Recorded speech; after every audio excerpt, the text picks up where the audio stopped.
The words landed softly, almost kindly, which somehow made them hurt more, because when my wife said she had a headache, she didn't say it with annoyance or distance.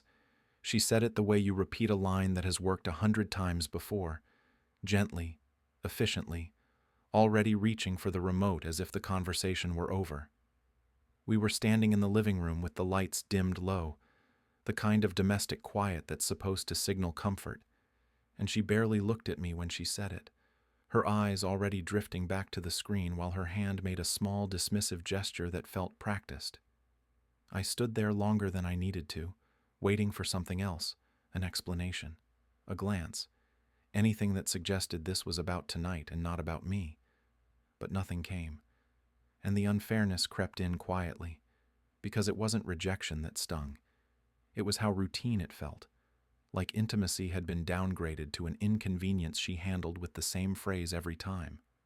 She got up a moment later, saying she was going to lie down, and disappeared down the hallway without turning back, leaving me alone with the low murmur of the television and the familiar feeling of being excess in my own house.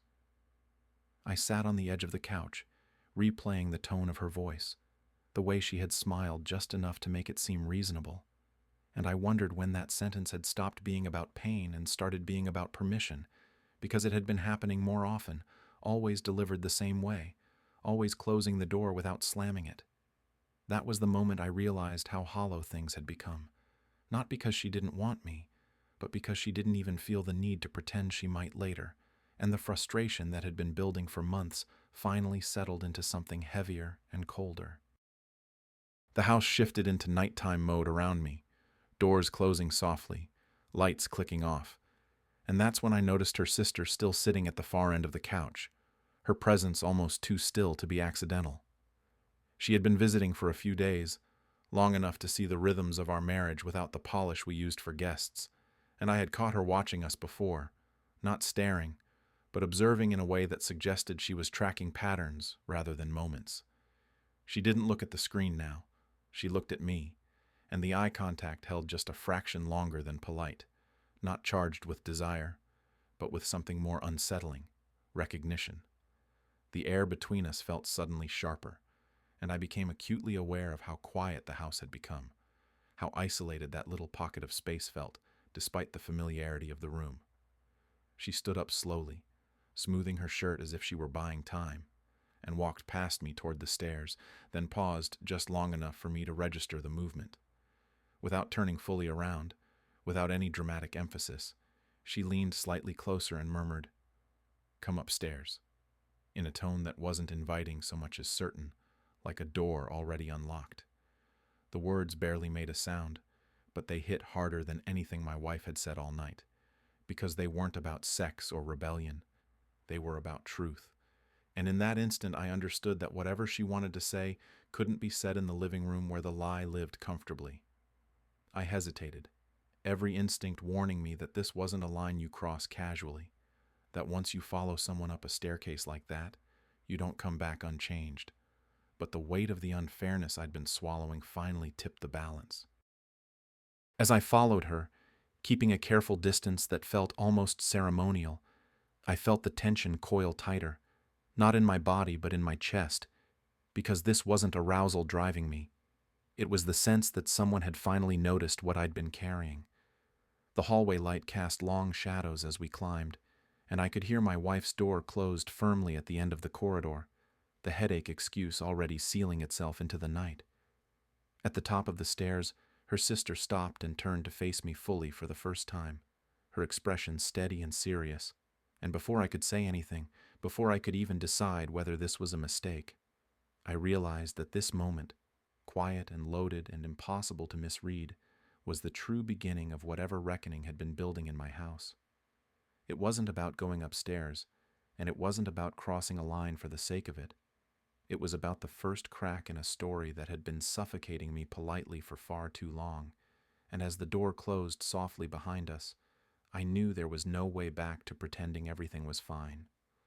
The house settled into that late-night hush where every sound feels louder than it should, the refrigerator cycling on like a distant engine, the TV still murmuring in the living room because I hadn't bothered to turn it off, and somewhere down the hall my wife shifting in bed as if the headache excuse had granted her permission to disappear from the marriage for another night without needing to discuss it.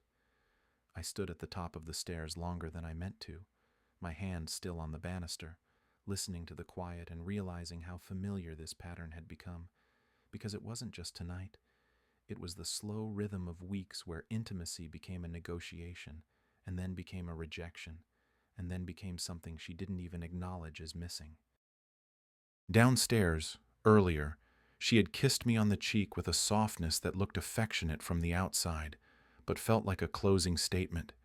And the unfairness wasn't that she didn't want sex. The unfairness was that she didn't want me enough to even be honest about what was happening.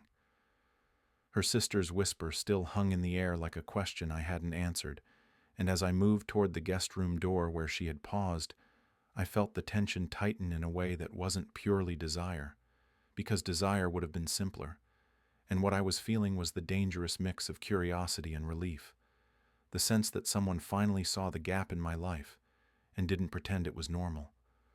Upstairs was warmer, quieter, more private, and the hallway light threw a soft glow across the carpet as her sister stepped into the guest room and left the door mostly open, not as a tease but as a signal that she wasn't trying to create a secret scene.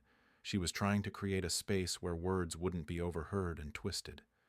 She turned on a small lamp and leaned back against the dresser with her arms folded loosely, watching me with a steadiness that made my throat tighten because it felt like being assessed by someone who had already formed an opinion and was waiting to see if I would confirm it.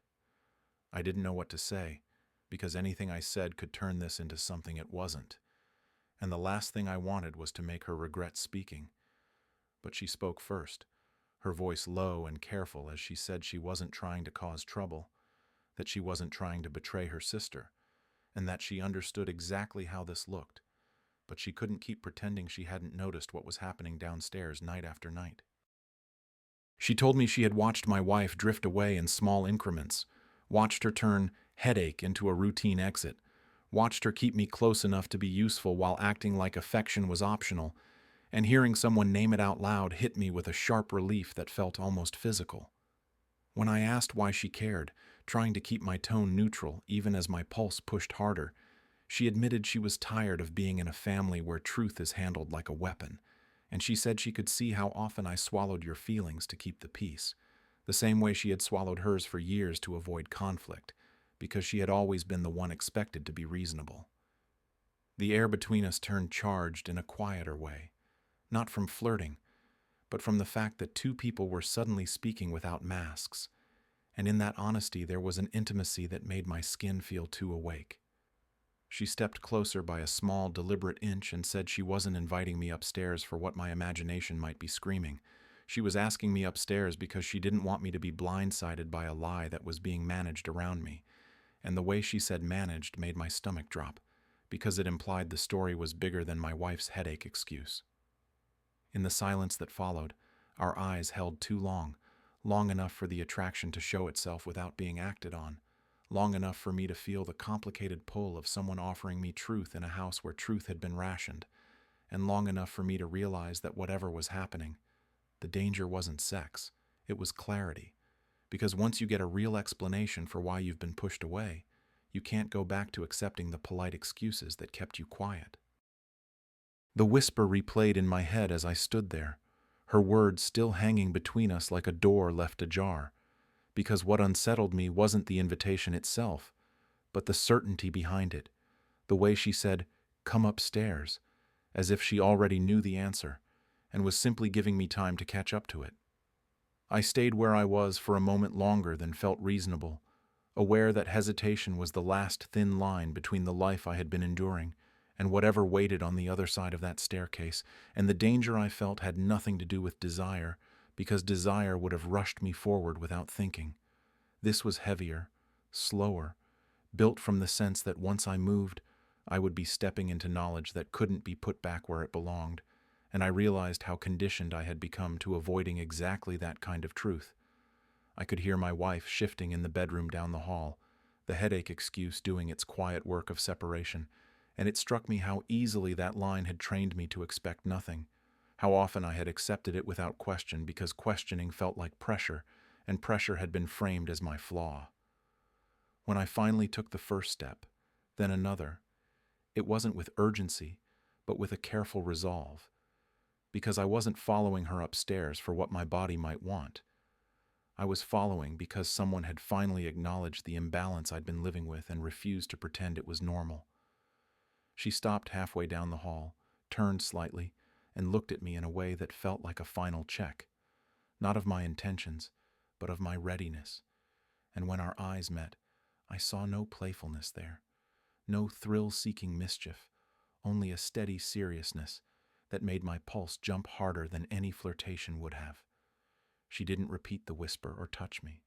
She simply waited, and that waiting carried more weight than any physical pull, because it made it clear that this was my choice to make, not something being done to me. As we reached the top of the stairs and moved into the quieter space, the house seemed to shrink behind us, the living room and its polite silences receding as if they belonged to another version of my life, and I felt the tension in my chest sharpen as the reality set in that this wasn't a secret tryst unfolding in shadows, but a confrontation with truth happening in real time. She leaned against the wall instead of closing the door, keeping it open just enough to signal that nothing here was meant to be hidden. And when she spoke again, her voice was barely above a breath, not seductive, but intent, telling me that she knew how this looked, and that she wouldn't blame me if I walked away right now. I asked her why she said anything at all, why she risked crossing a line that could never be uncrossed, and she answered without hesitation that watching someone be quietly sidelined while being told everything was fine felt worse than any fallout that might come from speaking up. The words landed hard because they named the pattern I had been living inside without ever being able to articulate it, and as she talked, I felt the strange mix of validation and dread that comes when someone confirms your worst suspicions before you've fully admitted them to yourself. She said she had seen the way my wife used exhaustion and pain as a shield, how headache had become shorthand for disengagement, and how the timing was never random, always aligning with moments when connection would have required honesty. Hearing that from someone else, especially someone so close to her, made my stomach tighten because it meant this wasn't just my perception. It was observable, repeatable, real. There was a moment where she stepped closer, not enough to touch, but enough that I could feel her presence clearly, and the tension surged in a way that surprised me, because it wasn't lust driving it, but the intimacy of being understood. Our eyes held, and I became acutely aware of how charged that silence was, how easily it could tip into something physical if either of us let it, and the restraint in that moment felt deliberate and powerful, because neither of us moved to break it. She told me then that the danger wasn't going upstairs, it was staying downstairs pretending nothing was wrong, and as those words settled, I realized she wasn't pulling me into a betrayal. She was offering me a way out of a lie that had been eroding me quietly. Standing there, with the whisper no longer just a phrase but a doorway into clarity, I understood that whatever happened next would change the shape of my life, not because of what might occur between us, but because once someone invites you to see the truth clearly, you can't go back to accepting the excuse that kept you lonely in the first place. Upstairs, nothing happened the way I had braced myself for, because the moment didn't tilt toward seduction or secrecy, it tilted toward confession, and that shift disarmed me more completely than anything physical could have. She sat on the edge of the bed without inviting me closer, patting the space beside her only after a long pause, and when I sat, it felt like entering a conversation rather than a scene, the kind where words mattered more than proximity. She started by saying she wasn't proud of speaking up, and that she had argued with herself for weeks about whether it was her place, and the way she said place carried a lifetime of being told where she belonged, which made the room feel smaller and heavier at the same time. She told me she had watched our marriage from the inside, close enough to notice patterns we had stopped naming, and that she had seen the way my wife's affection thinned out gradually, replaced by careful politeness and strategic distance, and how I had responded by trying harder instead of asking harder questions. As she spoke, her voice stayed steady, but there was a tightness beneath it, the sound of someone who had carried observations alone for too long. And when she said she hated seeing me apologize for wanting closeness as if it were a flaw, something in my chest shifted painfully because it was true in a way I hadn't admitted even to myself.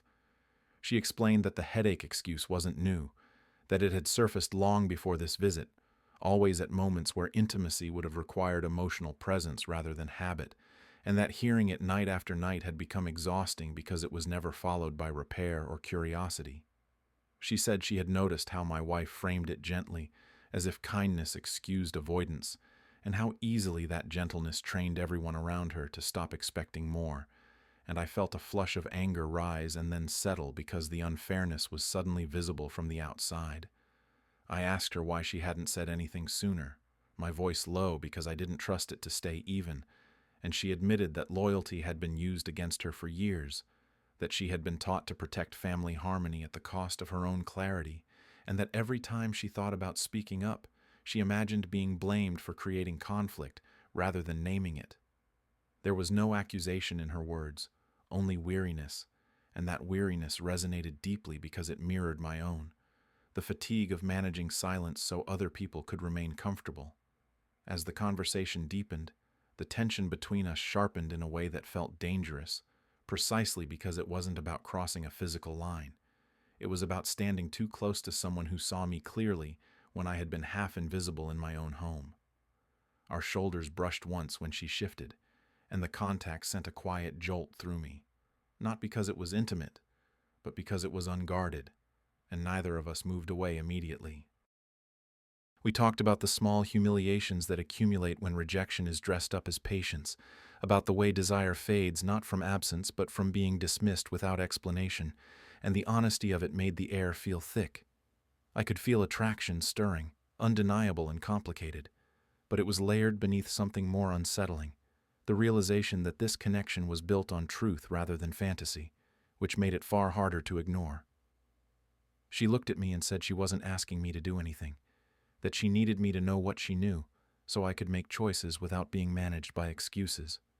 And the relief in hearing that was immediate, because it meant this wasn't a trap or an invitation to implode my life impulsively.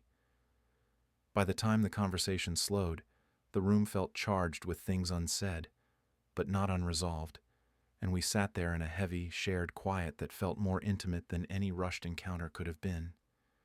I realized then that the line we were approaching wasn't about going upstairs or staying downstairs.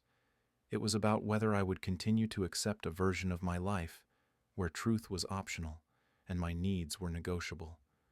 When she finally stood and said she was going to give me space to think, her hand brushed my arm briefly, a touch that carried restraint rather than promise, and as she stepped away, I understood that this night wasn't about betrayal or temptation. It was about the first honest mirror I had been handed in a long time, and the unsettling knowledge that once you see yourself clearly in someone else's eyes, you can't return to the comfortable fiction that kept you quiet. We sat close enough that the space between us felt intentional, not accidental, close enough to register warmth and breath, but far enough that nothing could be mistaken for impulse, and that restraint made the honesty sharper, as if every unspoken thing pressed harder against the silence.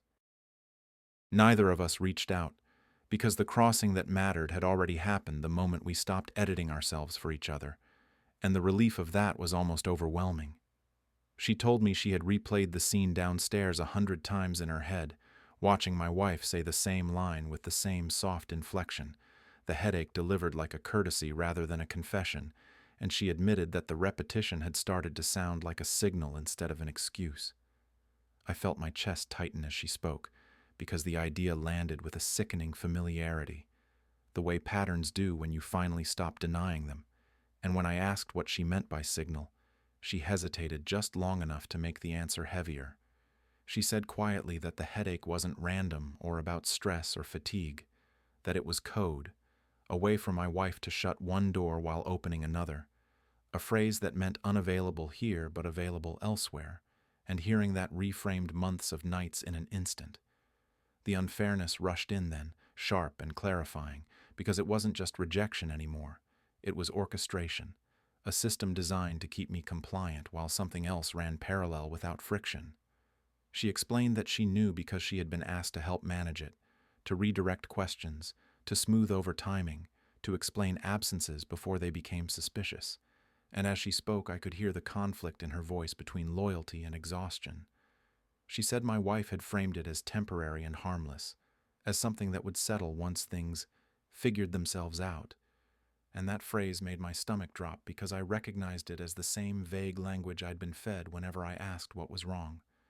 The crossing without touch happened right there, not in bodies but in understanding, as the last protective layer peeled away, and I could see the structure of the lie clearly for the first time. I asked why she was telling me now, why she risked blowing everything open, and she answered that she was tired of being used as insulation between truth and consequence, tired of watching someone she cared about be slowly edged out of his own marriage with a smile and a polite excuse. The tension between us thickened then, not with hunger, but with the weight of what had been shared, and when our eyes held, I felt the complicated pull of attraction sharpen because it was grounded in being seen rather than being wanted.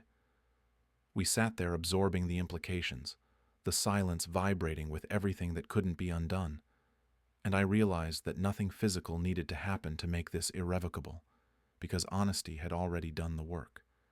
By the time the words ran out, the night felt different, as if the house itself had shifted around us, and I understood that the line we had crossed wasn't upstairs or downstairs. It was between ignorance and clarity. She said she wasn't asking me to act tonight or at all, that knowing the truth didn't obligate me to do anything except stop doubting my own instincts, and that permission settled into me like a deep exhale. The twist of it all was how calm I felt, because rage would have been easier, but clarity was steadier, and in that steadiness, I could feel a plan beginning to form. Not revenge yet, but alignment. We agreed without saying it that whatever came next wouldn't be sneaking or lies layered on lies, that if something broke, it would break in the open where it couldn't be patched over later. When she stood to leave the room, she paused and looked back at me with an expression that held both regret and resolve, and in that look I understood that her whisper hadn't been seduction. It had been refusal, a refusal to keep cleaning up a mess that wasn't hers. Sitting alone after she left, the house quiet again, I felt the deep satisfaction of finally understanding why the door had been closing so often, and the sharper satisfaction of knowing that once a code is cracked, it can never be used against you again. Once the meaning of that word settled in, headache, no longer an excuse but a signal, the night rearranged itself in my mind with a clarity that was both brutal and stabilizing, because confusion had been replaced by architecture. I didn't sleep much after she left the room, not because I was restless in the way desire makes you restless, but because my thoughts had shifted into something sharper and quieter, lining up moments and phrases and absences like pieces that finally belonged to the same puzzle. The real betrayal wasn't that my wife didn't want me some nights. It was that she had engineered distance while pretending it was incidental, teaching me to lower my expectations while she preserved her options, and realizing that made anger feel almost beside the point. What took its place was resolve, not loud or theatrical, but deliberate. Because once you see how something has been orchestrated, you stop reacting emotionally and start thinking structurally. The sisters' refusal to keep covering had cracked the system open, and in that opening I could see how much effort had gone into keeping me calm and compliant, how often my patience had been mistaken for consent. The next morning unfolded with an eerie normalcy that only sharpened my focus, my wife moving through the kitchen with casual efficiency, asking if I wanted coffee, mentioning her headache with a half-smile that now sounded like punctuation rather than explanation. I answered her the same way I always had, neutral and accommodating, because this wasn't the moment to tip my hand, and the plan that began to form depended on patience rather than confrontation. Over the next few days, I watched more closely without changing my behavior, noting the timing of messages, the way she disappeared emotionally long before she disappeared physically, the confidence she carried when she believed the narrative was intact. I spoke with her sister again, briefly and carefully, not in whispers this time, but in clear terms, and what struck me was how grounded she was, how uninterested she seemed in drama or escalation, because her refusal wasn't about revenge, it was about opting out of complicity.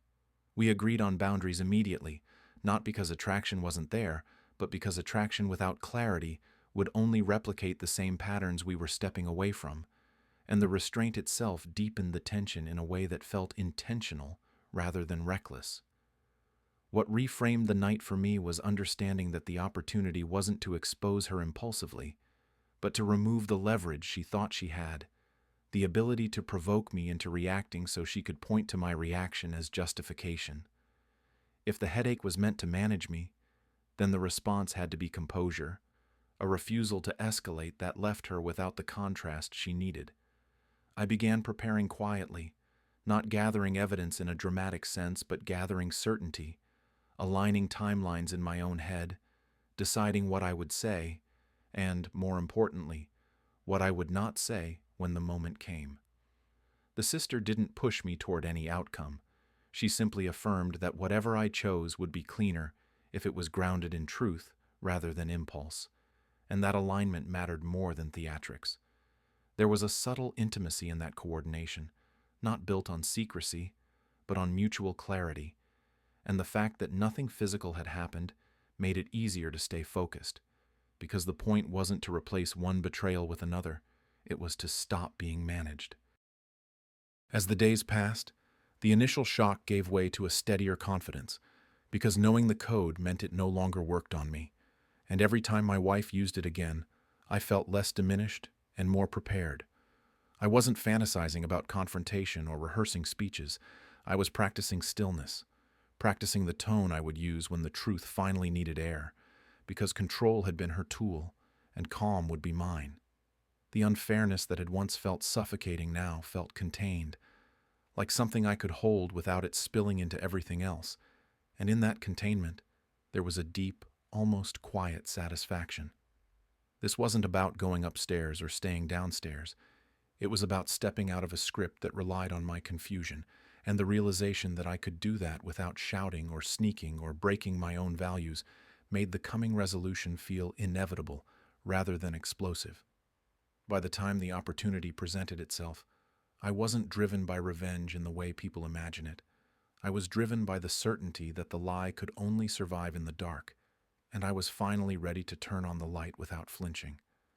The alignment happened without ceremony, without vows or whispered promises, because by the time we acknowledged it, it had already been forming beneath every restrained conversation and deliberate pause. We met again in the daylight, not upstairs this time and not behind closed doors, but in the open where words could land cleanly and nothing could be misread as secrecy, and that choice mattered more than either of us said out loud. She told me plainly that she wasn't interested in sneaking around or becoming the justification for someone else's dishonesty, and I felt an immediate, almost physical relief hearing that, because it matched exactly what had been settling in my own chest. The tension between us didn't disappear, it sharpened, because restraint chosen freely carries more charge than impulse ever could, and as we sat across from each other, the attraction threaded itself through the conversation without taking it over. We talked about boundaries in specific terms, about what would not happen and why, and the clarity of those limits made the connection feel steadier rather than colder, because nothing was being implied or withheld as leverage. She admitted that part of her had worried I would want to use what she told me as ammunition, to force a confrontation that would finally explode the quiet imbalance I'd been living with. And when I told her that I had no interest in becoming reactive on someone else's schedule, I saw her shoulders drop slightly, as if she'd been bracing for impact that never came.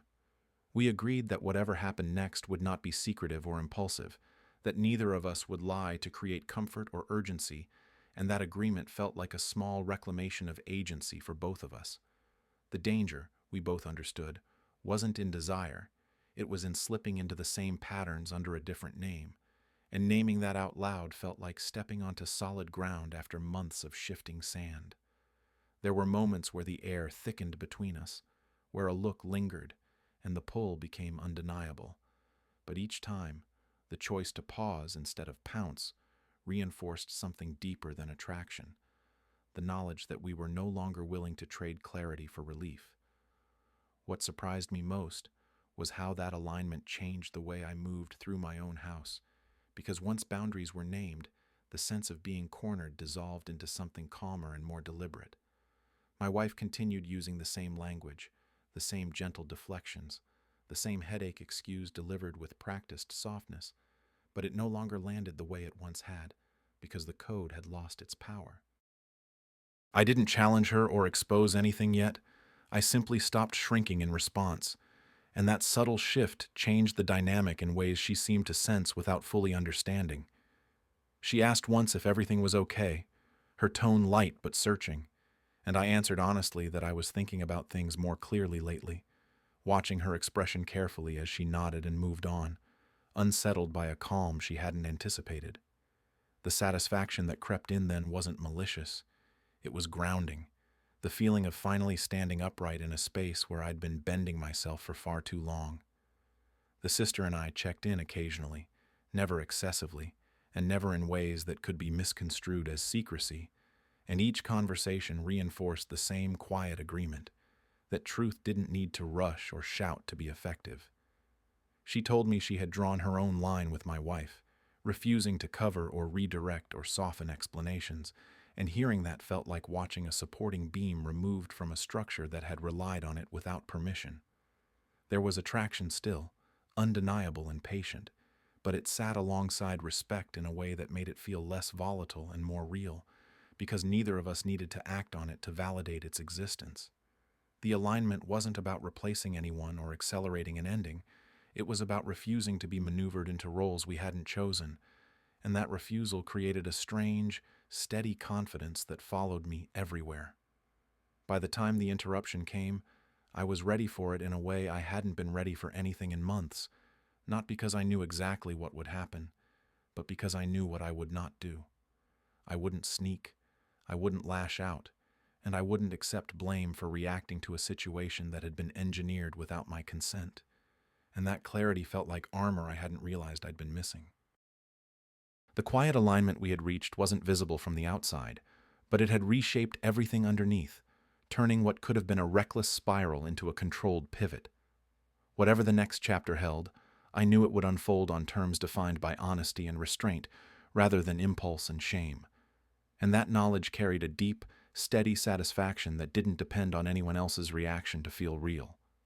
The interruption came not with shouting, but with irritation sharpened by suspicion, my wife's voice drifting up the stairs in that clipped tone she used when something wasn't unfolding according to plan, asking why we were both upstairs and why the conversation had gone quiet so suddenly. The sister answered before I could, her voice calm and even, calling back that we were talking and would be down in a minute, and the simplicity of that response seemed to inflame rather than soothe, because it offered no apology and no explanation to dissect. I could hear the pause that followed, the recalibration, the moment where my wife tried to decide whether to escalate or retreat, and in that silence I felt the weight of everything that had been unspoken settle into the space between us upstairs. She climbed the stairs a moment later, not rushing, not stomping, but with the controlled irritation of someone who sensed a boundary had shifted without her consent, and when she reached the landing her eyes moved between us, taking in posture and distance and the absence of any obvious transgression she could point to. She asked what was going on in a tone that framed concern as authority, and the sister replied evenly that she had been honest with me about things she'd been asked to manage quietly, and that honesty had become necessary. The word manage landed hard, and I saw my wife's expression tighten as she asked what that was supposed to mean, her voice sharpening as she turned to me and demanded to know what I had been told. I didn't answer immediately, not because I was afraid, but because I was watching the dynamic shift in real time, watching her reach for control through interrogation, and I understood that this was the moment where escalation would serve her story perfectly. The sister spoke again, calmly but firmly, saying that she was done covering and done redirecting and done pretending she didn't see what was happening, and the steadiness of her voice contrasted sharply with my wife's rising agitation. My wife accused her of betrayal, of meddling, of stirring trouble where there didn't need to be any, and then turned back to me, asking whether I was really going to let this happen, whether I was going to believe stories instead of trusting her. It was then that the second truth surfaced, not through evidence or confession, but through language slipping under pressure. Because my wife said, almost without thinking, that this wasn't how it was supposed to happen, that things had been carefully paced, and that I was ruining the timing by reacting instead of waiting. The word timing hung in the air, and when I asked her what she meant by that, she faltered just enough to tell on herself, saying she needed space to end things properly, and that she hadn't planned for me to be pulled into it yet. In that moment, the entire structure revealed itself. The headache excuse no longer just a code for availability elsewhere, but a tool meant to provoke distance and disengagement until I would either detach quietly or stray in a way that made her exit clean. The unfairness of it landed like a dull blow, because it wasn't just betrayal, it was strategy, a calculated attempt to shift blame and maintain innocence while orchestrating an ending that spared her accountability. I felt something settle then, not rage, but clarity so sharp it almost felt like relief, because the confusion that had haunted me for months finally dissolved into understanding. The room went quiet in the aftermath of that realization, my wife staring at me as if recalculating her next move, and the sister standing steady, no longer whispering or deflecting, simply present. My wife tried to pivot, claiming stress and misunderstanding, insisting she had never wanted to hurt anyone and that things had simply gotten complicated. But the language no longer worked, stripped of its ambiguity by the truth it had just revealed. I realized then that the whisper upstairs hadn't been seduction or temptation. It had been a refusal to stay complicit, a line drawn against being used as insulation for someone else's choices. Standing there, I felt an unexpected calm take hold, because the role I had been nudged toward, the angry husband who reacts badly and justifies her narrative, was suddenly unavailable to her. The interruption had done its work, not by creating chaos, but by exposing intention. And as my wife waited for me to explode or plead or accuse, I understood that the most disruptive thing I could do was none of those, because once you see the pattern clearly, you don't need to fight it. You need to step out of it. The refusal didn't arrive as a declaration or a dramatic exit. It arrived as a calm settling into my body that surprised even me, because for months I had been bracing for an explosion that never actually belonged to me. My wife stood there waiting for it, her posture angled forward like someone expecting impact, her eyes searching my face for anger she could anchor herself to. And I realized with startling clarity that my reaction had always been the missing piece she needed to complete her story. If I yelled, she could call me volatile. If I begged, she could call me dependent. And if I accused, she could call me paranoid. And every one of those outcomes would have let her step away cleanly with a justification she could repeat until it sounded like truth. Instead, I felt something quieter take over, the kind of resolve that doesn't need witnesses to feel real, and I said that I wasn't going to fight about this, not because I didn't care, but because fighting would mean accepting a role I hadn't chosen. She blinked at that, clearly thrown, and asked what that was supposed to mean, her voice tightening as if she could still steer the moment back into familiar territory. I told her that I saw the pattern now, not just the affair or the excuses, but the way distance had been engineered carefully enough to push me into disengaging or misstepping, and that I wasn't interested in participating in a script designed to make her exit easier. The words landed heavily, not because they were sharp, but because they were unadorned, and I watched her shoulders tense as she tried to counter with explanations about stress and timing and confusion, each phrase less effective than the last.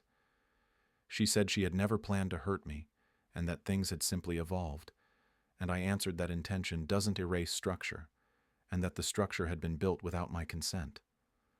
There was a long pause after that, the kind where someone realizes persuasion has stopped working, and in that pause I felt an unexpected sense of relief, because I understood I didn't need her to agree with me for my decision to stand.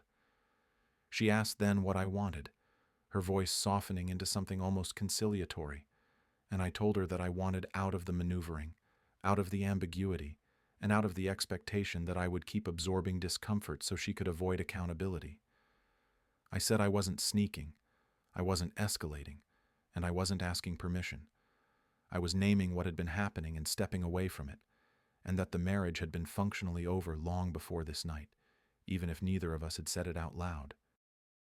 She tried once more to pull me back into negotiation, asking if we could slow down and talk later when emotions weren't so high, and the irony of that request almost made me laugh, because my emotions had never felt lower or clearer. I told her calmly that clarity doesn't improve with delay when delay has been the tool, and that I wasn't interested in waiting for the next version of the same explanation. As the conversation wound down, not with resolution but with exhaustion, I felt the shift fully. The moment where I stopped orienting myself around her reactions and started orienting around my own alignment. The sister remained quiet throughout, not intervening or advocating, simply present as a witness to the refusal. And that presence mattered because it grounded the moment in reality, rather than accusation. When I finally said I was going to take some space, not to punish or provoke, but to step out of the pattern entirely, my wife looked at me as if seeing me for the first time in months, unsure how to respond without a familiar script.